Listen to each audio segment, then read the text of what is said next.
So I'm sitting outside a HomeGoods right now, and let's discuss why HomeGoods has become so popular for people like you and me, and also why it's adding so much fuel to the furniture price war fire.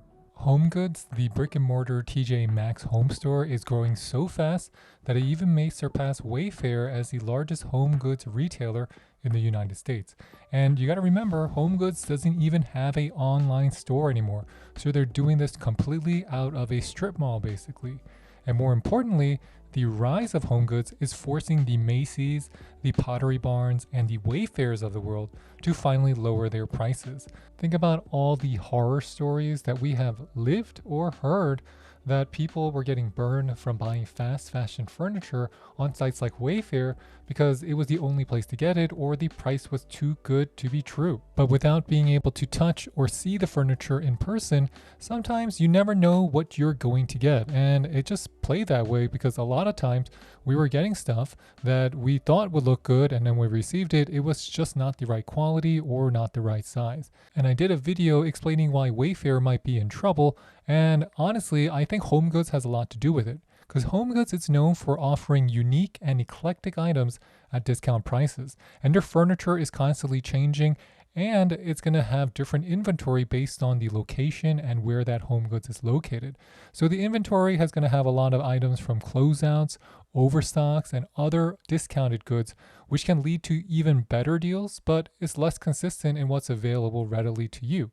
But Wayfair, it's offering you everything from appliances, furniture, to artwork, and it really relies heavily on online sales and shopping events to drive traffic to its website. So its customer acquisition, or otherwise the cost it takes for Wayfair to get you to shop on their site, is very high, even higher than the rent that HomeGoods pays to operate their stores. I went to 3 different HomeGoods in my general vicinity, and I can tell you each one of them had different inventory. A lot of them had some crossovers, and a lot of their furniture was similar, but there was a mix in every single store. You can find hidden treasures at every single store.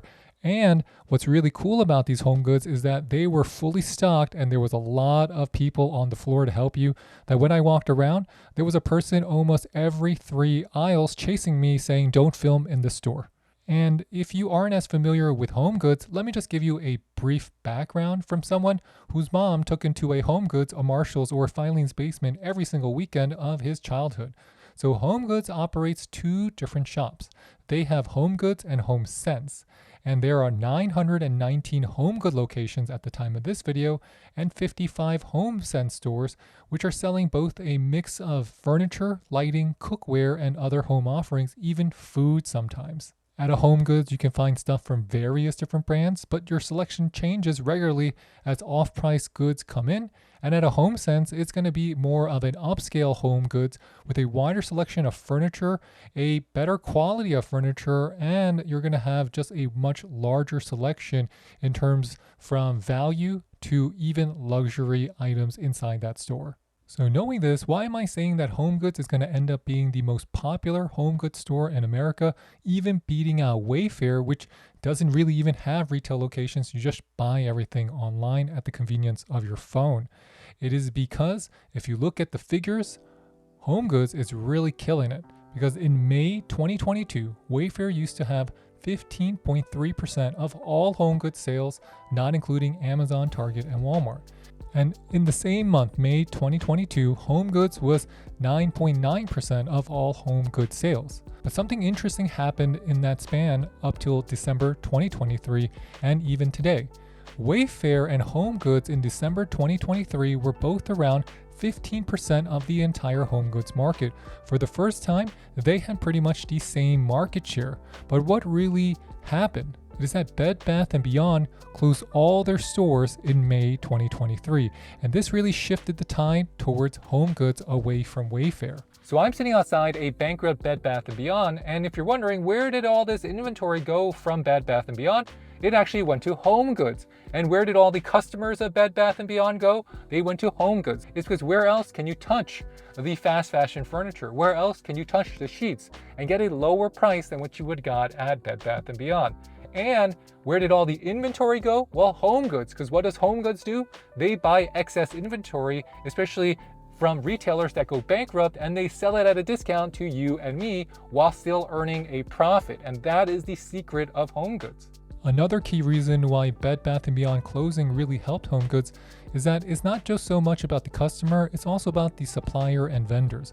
HomeGoods says they have over 20,000 vendors, which is similar to how many partners, dropshipping partners, Wayfair has. So those same vendors lost a potential partner in Bed Bath & Beyond, which leaves really just HomeGoods as one of the major, if not the major player inside of a physical retail store that sells you furniture and other home goods material outside of a Macy's or a Bloomingdale's. But they also do it cheaper, so they are more willing to take items that a Macy's might not be willing to take. There's also something to be said about shopping at a HomeGoods because it always feels like a treasure hunt where customers like you and me might discover something unexpected due to the ever-changing inventory.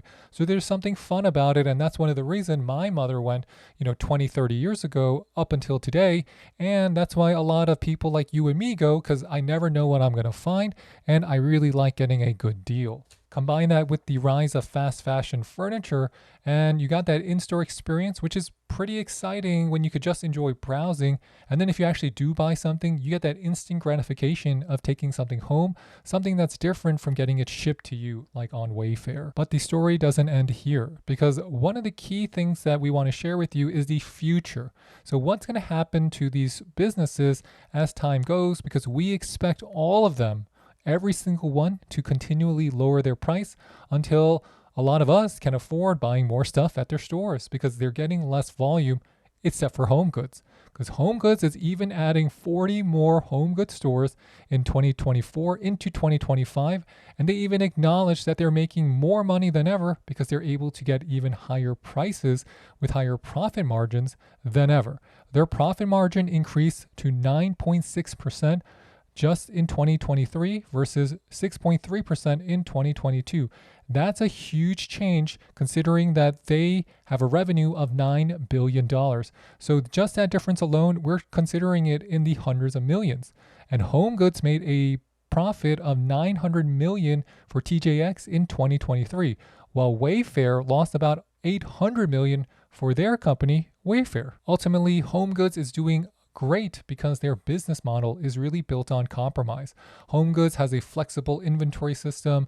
They'll take things that other people don't want because they want to connect buyers like you and me to their inventory of all these off-price goods that were just going to go to waste anyway. And when you take a look at their furniture, you can see that they have direct relationships with the same factories that a company like Wayfair has, because those factories are drop shipping on Wayfair as well.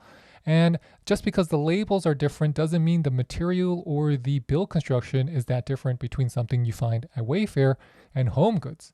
And I know I won't get a Restoration Hardware quality sofa at HomeGoods. And I know I won't get a Persian rug at HomeGoods.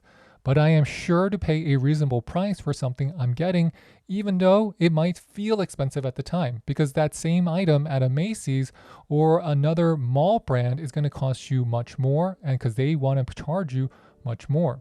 And if you go enough to HomeGoods and HomeSense and other TJX stores, you can find that you can time getting better deals and finding special clearance items better and better. I myself consider myself a pro and haven't bought anything that was in red tag at a HomeGoods in over 5 years. So allowing us to just walk through their store, just see what we like. There's so much selection. I can really pick and choose what goes with my home interior or my personal mood, and what my wife likes or what my husband likes or what my grandfather likes or my grandmother likes or whoever likes.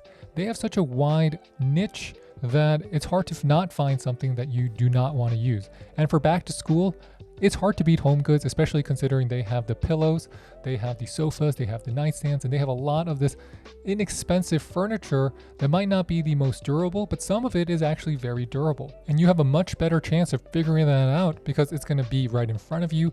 You can touch it and you can even smell it. So by mixing in a little of nostalgia with the shopping experience, along with that instant gratification of seeing something you like and having that impulse buy. But a lot of times, home good furniture is not an impulse buy. So they are actually giving us products that are very similar to the ones we can see online, but we actually can touch it, feel it, and return it if we have a problem. So in today's era of constantly changing prices, having a place to go to look and touch a lot of off-price stuff without any banners to click or coupon codes to use means something to me. And in many times, the quality of the stuff is the same as the expensive mall brands, and I think that means something to all of us.